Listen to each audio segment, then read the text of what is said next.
So this question is a diagram question. Any question that provides some visual input, I'm going to call a diagram question. We obviously have a linear graph here. We have an x-intercept here at 60. We have a y-intercept here at 40. Looks like we have company A for our x-axis, company B for our y-axis. Looks like I could also figure out pretty easily what the slope is here if I wanted to. But anyway, let's read the question to see what we're being asked to find. So the question says the graph shows the relationship between the number of shares of stock from company A, X, and the number of shares of stock from company B, Y, that Simon can purchase.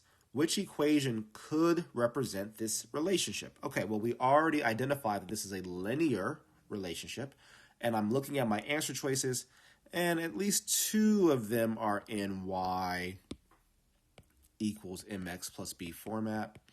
The other two are not, right? So it looks like choice A and choice C are. Choice B and D are not. Well, I'm going to still use this to help me figure out how to describe this line that I have, and then we'll play around with the answer choices to see what matches. So how am I going to use this? Well, first of all, the B value here represents the y-intercept. I know that the y-intercept here is 40. So I know that B is 40. So that's very helpful. So I'm going to just put a 40 here. And I know how to find the slope, right? It looks like this point here goes through evenly. And in fact, let me just do it this way where I don't have to guess at all. I know that from 40 all the way down to 0 would be negative 40 in terms of my rise. And then from 0 all the way across to 60, that'd be a positive 60 in terms of my run. So my slope is equal to rise, negative 40, over run, 60, cross those out. Simplify negative 4 over 6 becomes negative 2 over 3. So there's my slope. Slope is negative 2/3. So I'd have a negative 2/3 x plus 40. So I'd have y equals negative 2/3 x plus 40. I do not see this in an answer choice, which automatically tells me choice A and C are gone because they're in the right format, but just not the right numbers. So then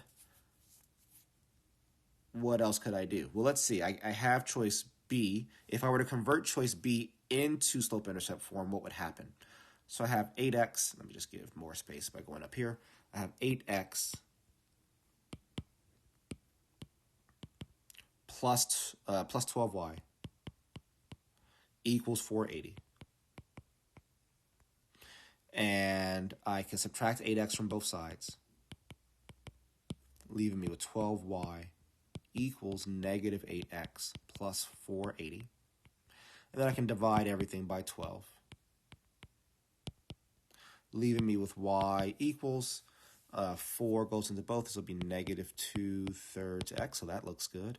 And then 480 divided by 12 is 40, so this would be plus, not equals, plus 40. So that's exactly what I had here. So I'm pretty confident that choice B is the correct answer. When I look at choice D, the 12 and the 8 are switched from x to y, so there's no way that's going to give me the same answer or anything close. So choice B, I'm very confident, is the correct answer here.